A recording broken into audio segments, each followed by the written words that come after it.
ఏదైతే generic medicine చెప్పేసి అనుకుంటున్నామో దానికి సంబంధించి మనకి కొంతమంది ఇన్విటేషన్ తయారు చేసి నేను ఇస్తుంటే మీరు ఎక్కడ షాప్ ఏమైనా పెడుతున్నారు సార్ మీరు నన్ను అడుగుతున్నారు.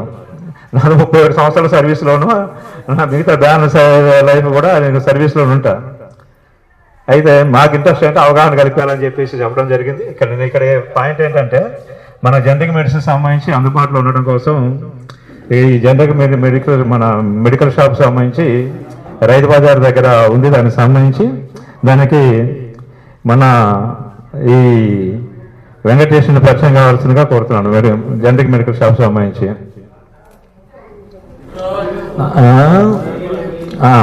కొమ్ము వెంకటరమణ పరిచయం కావాల్సిన కోరుతున్నాను. వాళ్ళకి సంబంధించి కొన్ని మెడిసిన్స్ కూడా అక్కడ పెట్టారు. మనకు పనికొచ్చే ఉంటే సేల్ కాదు, భవిష్యత్తు మీరు ఎక్కడైనా కొనుక్కోండి. జనరిక్ మెడిసిన్ వాడాలని మా కాన్సెప్ట్, బిజినెస్ మా కాన్సెప్ట్ కాదు, ఓన్లీ సర్వీసే మా కాన్సెప్ట్. వారిని పరిచయం కావాల్సిందిగా కోరడం జరుగుతుంది.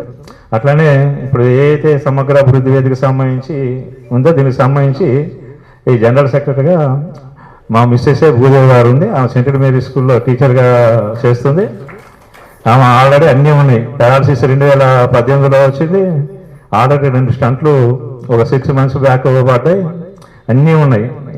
ఆమె సంబంధించి సెంట్రల్ మేరీ స్కూల్లో టీచర్గా చేస్తుంది.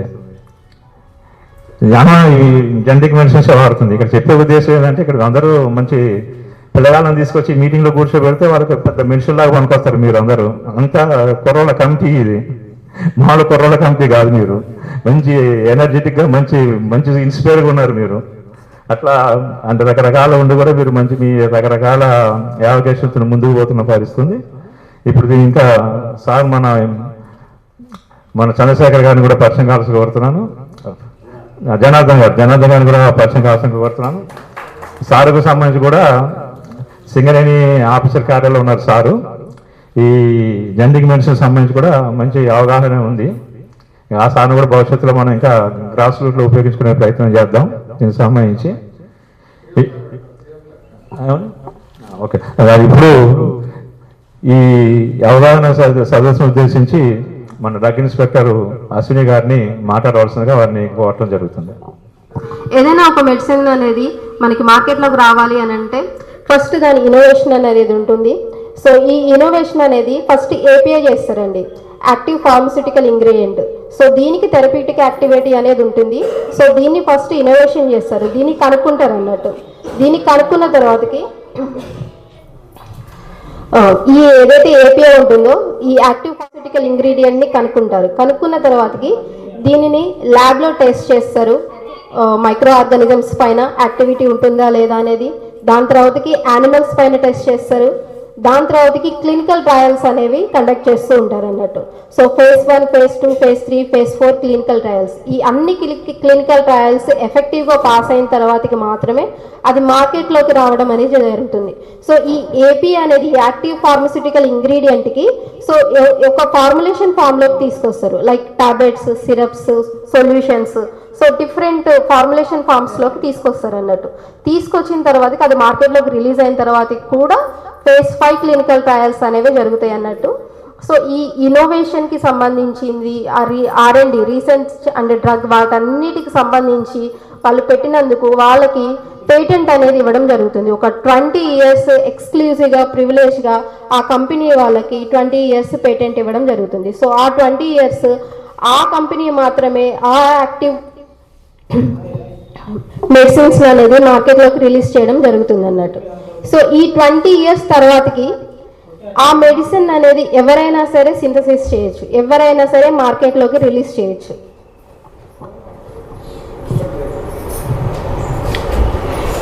సో ఈ 20 years తర్వాతకి ఏమవుతుంది అని అంటే రిమైనింగ్ అన్ని ఫార్మస్యూటికల్ కంపెనీస్ కూడా సో మేము కూడా సింథసిస్ చేస్తాము, మేము కూడా మార్కెట్లోకి రిలీజ్ చేస్తాము అని వాళ్ళు ఏం చేస్తారని అంటే సేమ్ ఈ బ్రాండెడ్ మెడిసిన్ అనేది ఒక రిఫరెన్స్ లాగా తీసుకుంటారు. రిఫరెన్స్ లాగా తీసుకొని సో ఆ ఏపీఐ అనేది సేమ్ ఉంటుంది అన్నట్టు. ఏపీ అనేది సేమ్ ఉంటుంది, బట్ డిఫరెన్స్ ఏముంటుంది అని అంటే ఆ ఫార్ములేషన్స్లో డిఫరెన్స్ వస్తుందండి. లైక్ కలర్, ఎక్సిపియన్స్, బైండర్స్, ఇవన్నీ సాల్ట్స్, ఈ సాల్ట్స్ అనేవి డిఫరెంట్, ఇవన్నీ కూడా ఏదైతే దానికి ఫార్ములేషన్కి సంబంధించినవి అన్నీ కూడా చేంజ్ అవుతూ ఉంటాయి తప్ప ఆ ఏపీఐ అనేది ఏదైతే థెరప్యూటిక్ యాక్టివిటీ అనేది ఇస్తుంది అనేది మాత్రం అది మాత్రం చేంజ్ అవ్వదు. సో వీళ్ళు దీంతో కంపేర్ చేస్తూ బిఏ స్టడీస్ అనేది చేస్తారండి, biological availability and biological equivalence. So దీన్ని ఈ బ్రాండెడ్ అని రిఫరెన్స్గా పెట్టుకొని సేమ్ వన్స్ మనం ఆ ట్యాబ్లెట్, నేను ట్యాబ్లెట్ రిఫరెన్స్గా చెప్తున్నానండి, వన్స్ ఆ ట్యాబ్లెట్ తీసుకున్న తర్వాతకి సేమ్ విత్ ఇన్ ద టైంలో అది రిలీజ్ అవుతుందా లేదా, దాని అవైలబిలిటీ ఉందా లేదా మన బాడీలో అనేది చెక్ చేస్తారు. దాని తర్వాతకి బయో ఈక్వలెన్స్ స్టడీస్ అనేది చేస్తారు. సేమ్ ఈక్వలెంట్గా అది బయాలజికల్ యాక్టివిటీని ప్రొడ్యూస్ చేస్తుందా లేదా అనేది చెక్ చేస్తారు అన్నట్టు.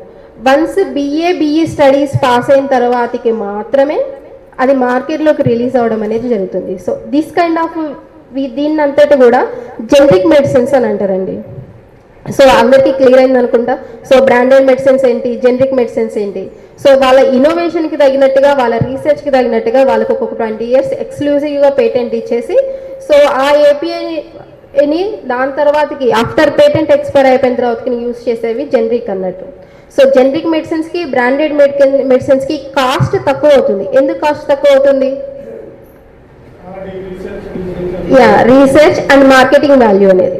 సో ఇక్కడ మనకి మార్కెటింగ్ అనేది మేజర్ థింగ్ అండి, మార్కెటింగ్ అండ్ రీసెర్చ్కి. సో ఈ రెండు ఎక్స్క్లూజివ్గా జెనరిక్ ఉండవు కాబట్టి సో జెనరిక్ మెడిసిన్స్లో మనకి కాస్ట్ అనేది ఎఫెక్టివ్గా ఉంటుంది, కాస్ట్ తక్కువ ఉంటుంది. రిటైర్డ్ ఎంప్లాయీస్ కానివ్వండి, లేకుంటే మధ్యతరగతి వాళ్ళకి కానీ, ఇంకా బిలో పవర్టీ లైన్లో ఉన్న వాళ్ళకి అందరికి కూడా ఇది ఒక జీవనాడి అని చెప్పవచ్చు. ఎందుకంటే మందులు లేకుండా ఒక జబ్బుని మనం బీపీ కానివ్వండి, షుగర్ కానివ్వండి, వీటిని కంట్రోల్ చేయడం కష్టం. ఒక 2-3 రోజుల డోసులు మర్చిపోతే మనల్ని మనం మర్చిపోవాలి. అలాంటి పరిస్థితి నేను చూస్తా చాలా చోట్ల. బీపీ బిడ్డ ఆ రోజు 2 రోజుల ముందు నుంచి మింగలేదు, ఏదో టెన్షన్లో పడి దేంట్లో పడి మింగలేదు, సడన్గా స్ట్రోక్ వచ్చింది, చనిపోయాయి. ఇలాంటి న్యూస్లు ఎన్నోసార్లు వింటూ ఉంటాం. మరి మనం కాస్ట్లీ బ్రాండెడ్ మెడిసిన్స్ తెచ్చుకోలేక, లేక ఆ టైంలో డబ్బులు లేక, ఏదో రకంగా 2 రోజులే కదా ఏం కాదు అని చెప్పేసి అనుకొని మనం నిర్లక్ష్యం చేస్తాం. దాని పర్యవసానం ఒక జీవితం కావచ్చు. కాబట్టి మెడిసిన్ అనేది మనకి ఈరోజు ప్రాణంతో సమానం. మెడిసిన్ లేకపోతే ప్రాణం లేదు. అలాంటి మెడిసిన్ మరి మనం అధిక ధరలకు కొనాల్సిన అవసరం లేదు. ఎందుకంటే నేను కూడా హైపర్ టెన్షన్తో బాధపడుతున్నా. హైపర్ టెన్షన్లో 3 డ్రగ్స్ ఉండేవి నాకు. 3 డ్రగ్స్ నుంచి సింగిల్ డ్రగ్ టాబ్లెట్కి వచ్చిన టెల్విసాటాన్ 20 mg. నేను కూడా జనరిక్లోనే కొంటా. నేను జిల్లా అధికారినైనా జనరిక్ కొంటా. జనరిక్ గోళీ పొద్దున్నే మింగి వచ్చిన జనరిక్ గోళీ అవైలబుల్ లేకపోతే నా గవర్నమెంట్ టాబ్లెట్స్ అని నా సొరుగులో ఉంటాయి, నా టేబుల్లో ఉంటాయి. డ్రాలో నుంచి తీసి జనరిక్ కొనలేని పరిస్థితిలో ఉంటే నా గవర్నమెంట్ టాబ్లెట్ వేసుకుంటా. నా టాబ్లెట్ మీద నాకు కూడా నమ్మకం ఉండాలిగా. కాబట్టి గవర్నమెంట్లో ఇచ్చే మందులు కూడా మంచిదే. మీరు కొనాలనుకుంటే జనరిక్ కొనండి, అంతేగాని బ్రాండెడ్ మోజులో కొనాల్సిన అవసరం లేదు. రకరకాల జిమ్మిక్లు వాళ్ళు ఏం చేస్తారు, ఎట్లా చేస్తారు అనేది మనం డ్రగ్ ఇన్స్పెక్టర్ చెప్తారు డీటెయిల్గా. ఆ టాపిక్లోకి నేను వెళ్ళను, ఎందుకంటే మీకు నమ్మకం కలిగించడానికి నేను చెప్పేది ఏంటంటే, నేను వేసుకునే టెల్మిసాటాన్ tablet 20 mg 42 rupees per strip. పొద్దున్నే దాని రేటు చూసుకొని వచ్చా, మీతో మాట్లాడడానికి వస్తున్నాను కదా, మరి చెప్పాలి కదా అని. 42 rupees. అది బ్రాండ్ నేను గుర్తుపెట్టుకోవాలి, తెచ్చేది ఉండే నా జేబులో వేసుకొని. కానీ 42 rupees స్ట్రిప్ వచ్చింది మేడం నాకు. మరి అది జనరికేగా. టెల్మిసాటాన్ 20 mg 42 rupeesకి వచ్చిందంటే బ్రాండెడ్ అయితే రాదు. అది ఒకటిసారి నేను 2 monthsకి మెడిసిన్స్ కొనేసి ఎప్పుడు నా బ్యాగ్లో ఒకటి, నా టేబుల్ సరుకులో ఒకటి ఎప్పుడు నాతో ఉంటాయి. మందులను మర్చిపోయామో మనల్ని మనం మర్చిపోవాలి. కాబట్టి మీకు జనరిక్ మీద ఎక్కువ అవగాహన మేడం కల్పిస్తారు. జనరల్ విషయం మీద మాట్లాడదలుచుకున్నా, హెల్త్ గురించి మాట్లాడదలుచుకున్నా. ఆరోగ్యం అనేది మనకు మందులతో ఆరోగ్యం ఎప్పుడు రాదు. ఆరోగ్యం రావాలంటే ఆరోగ్యకరమైన అలవాట్లు ఉండాలి మనకు. ఆరోగ్యాన్ని సంరక్షించుకోవాలంటే ఆ అలవాట్లతో పాటు మనకున్న జబ్బులను కంట్రోల్ చేసుకోవడానికి ఈ జనరిక్ మెడిసిన్స్ వాడుకోవాలి. ఆరోగ్యకరమైన అలవాట్లు లేకుండా ఓన్లీ టాబ్లెట్స్ మీద మనం ఉంటామంటే అది ఒక దైవాధీనం. టాబ్లెట్సే కంప్లీట్ ఆరోగ్యాన్ని ఇవ్వవు.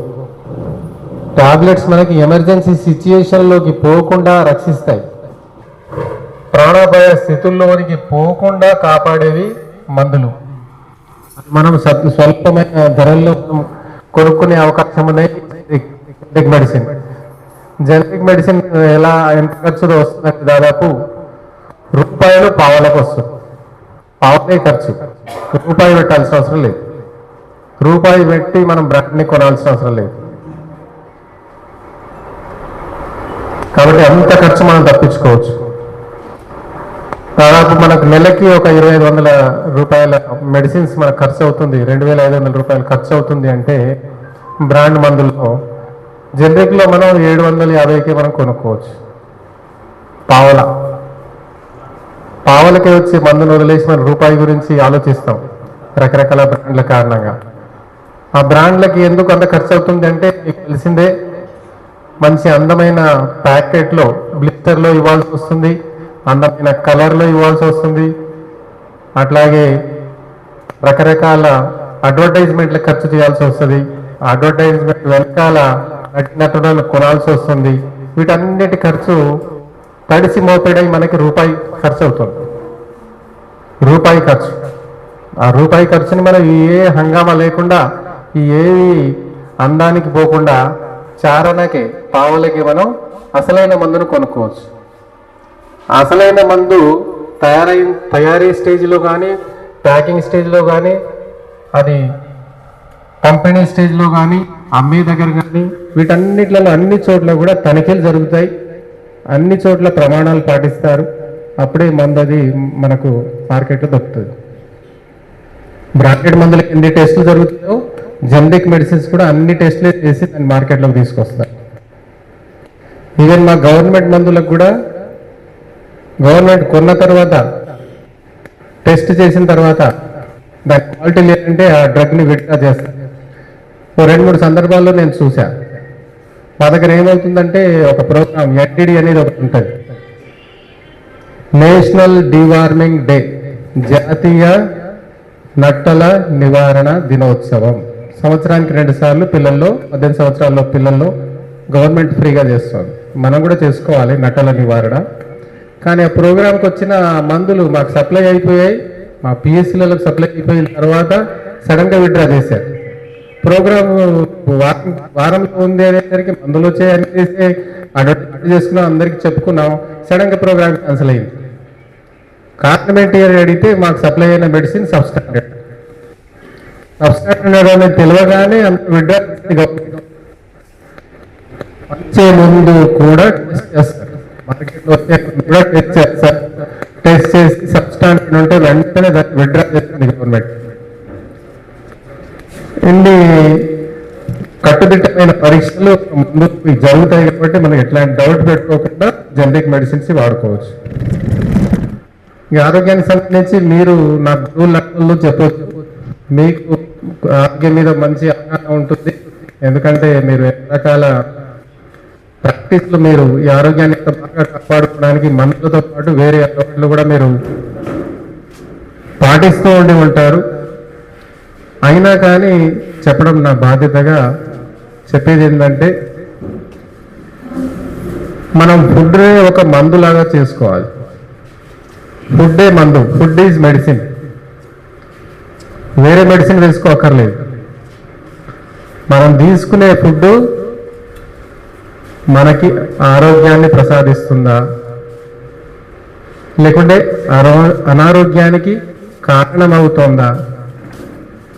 మనం తీసుకునే ఫుడ్ మనం ఆరోగ్యాన్ని సంరక్షిస్తుందా, మనకు రోజువారీ కావాల్సిన క్యాలరీస్ ఇస్తుందా, మన ఆరోగ్యానికి కావాల్సిన పోషకాలను ఇస్తుందా లేదా, లేకుంటే పిప్పి లాంటి ఆహారమా? పిప్పి అంటే తెలుసుగా సత్తువ లేనిది.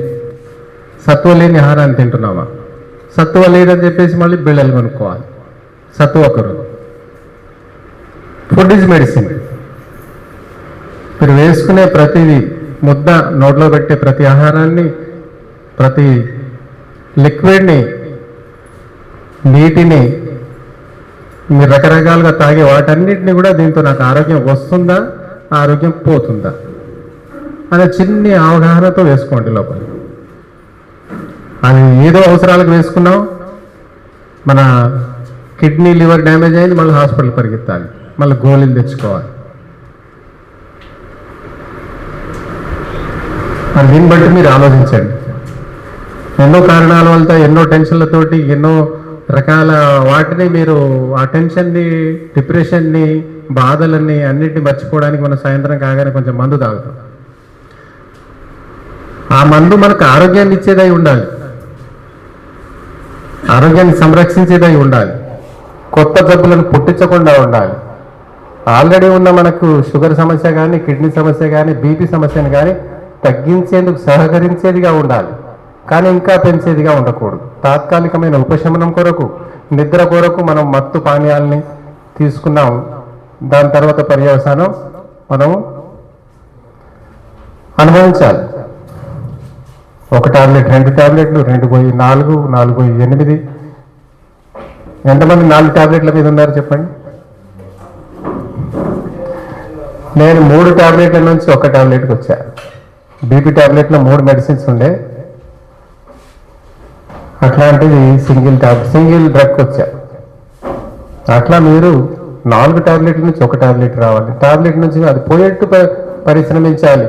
పరిశ్రమ అంటే ఏం లేదు, మనం తినేది అవగాహనతో తినడం, తాగేది అవగాహనతో తాగడం, అంతే. రోజువారీ మన ఫిజికల్ యాక్టివిటీ ఒక 1 అవర్, హాఫ్ అన్ అవర్ వీలైందే, వాకింగో, యోగానో, ఏది వీలైతే అది. మీ ఏజ్కి సూటబుల్ కానీ చేయదు. వయసుకు తగ్గ ఏదైనా ఫిజికల్ యాక్టివిటీ అనేది ఉండేట్టు చూసుకోండి. మనం చదివేది మంచి క్వాలిటీ ఉండాలి, ఆలోచించేది మంచి క్వాలిటీ ఉండాలి, తినేది మంచి క్వాలిటీ ఉండాలి, తాగేది మంచి క్వాలిటీ ఉండాలి. ఇవి 4 మంచి క్వాలిటీ ఉంటే ఆటోమేటిక్గా మన ఆలోచనలు, మన శరీరం అన్ని పద్ధతి ప్రకారం కంట్రోల్లో ఉంటాయి. మీకు ఈ వయసులో బరువుకు తగ్గ ప్రోటీన్ తినాలి. మీరు 70 కిలోల బరువు ఉంటే 70 గ్రాముల ప్రోటీన్ డైలీ తీసుకోవాలి, మజిల్ లాస్ కాకుండా. ఈ వయసులో మజిల్ లాస్ అవుతూ ఉంటుంది. ఎక్కువ మట్టుకు నేచురల్ ఫుడ్ తీసుకోవాలి. నేచురల్ ఫుడ్లో ఉండేది శాకాహారం మెయిన్. మనం ఎట్లయితే మ్యాచింగ్ బట్టలు వేసుకుంటాం, మ్యాచింగ్ షూస్ వేసుకుంటాం, మ్యాచింగ్ అన్నీ వేసుకుంటాం, అదే రకంగా మన శరీరానికి మ్యాచింగ్ ఫుడ్ అనేది నేచురల్ ఫుడ్, నేచర్ ఇచ్చిన ఫుడ్, అది శాకాహారం. వీలైన మట్టుకి శాకాహారాన్ని నమ్ముకోండి, మీ ఆరోగ్యాన్ని కాపాడుకోండి.